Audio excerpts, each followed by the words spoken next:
this is the theory section, and I'll probably be relating most of my other sections to this, because quite a lot of them I need to mention. Andrew Goodwin is the first theorist that I can relate to. He did a theory that states there are many factors that make a music video, some being a relationship between visuals, either illustrating, amplifying or contradicting lyrics.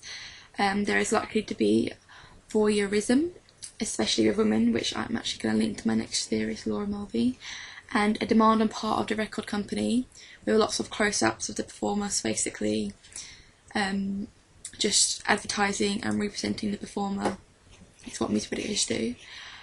All three of these points I can relate to my video, as it illustrates the lyrics through my visuals. Like, there are links, you know, it's not just completely random, and it tells a slight story about a girl who has been hurt by a boyfriend, and the song is about her moving on and having fun without him, like for this one night, even though the one night represents the rest of her life, you know. But my video also focuses on just this one night, as most of it's shot at night time.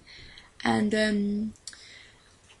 there is also voyeurism in, I think it's how you say it, used in my video. My performer is dressed in different outfits in each shot, and these are skirts, shorts and high heels, which are typically seen as like sexual, or however you describe that.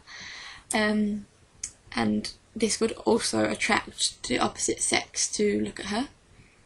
And it could enable my video to have more of a variety of the audience, as I reckon men would like to watch my performer, as she's very pretty. I have also used many close-ups of my artist.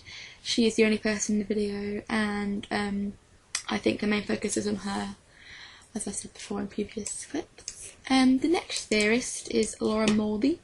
This is quite an old, I think this is in the older, she's like theorist, she said quite a while ago, but it does link to my video.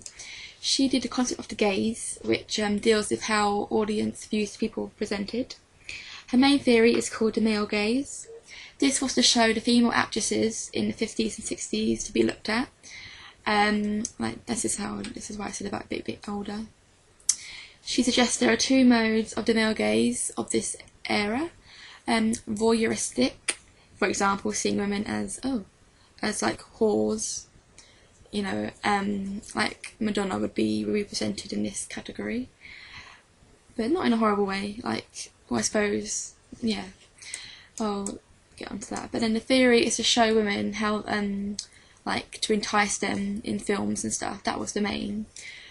And like, she's like a feminist, and it can be thought of in three ways about how men look at women, how women look at themselves, and how women look at other women, like jealousy or just, you know, inspiration. Linking back to modern day and to my music video, it can be analysed in terms of the male gaze, as in clips you can see in I'll show you my music video. The camera focuses on my performer's facial features. There are a lot of extreme close-ups of her lips and her eyes, which I think connote, like, you know, the sexual, like, features of women, as who was it who said it? There was someone who said that women with big eyes and small lips, or the other way around or something, like, often connoted like sexual and like to the men. And yeah, I just think showing her eyes, her biting her lip and stuff, does that. I also believe the way my performer dances around or like moves around, like she, there are some clips in my music video where she is just like lifting her skirt, not up, no, but just like swaying around and stuff, which could be seen as that. This theory can also be applied to my print work, which I have not mentioned yet, as my digipack front cover is a close-up of my artist's face, and she has like bright red lipstick on. With red lips, I think also connote, like, you know, power, and red lips also can be seen as quite sexual. And the same with my magazine advert, the picture of as like a mid close-up of my artist in like a just vest top and stuff, which I suppose could be seen as sexual to some men. But yeah, that's theory really. Like I said, I will be talking about this in more detail to you guys. So yeah.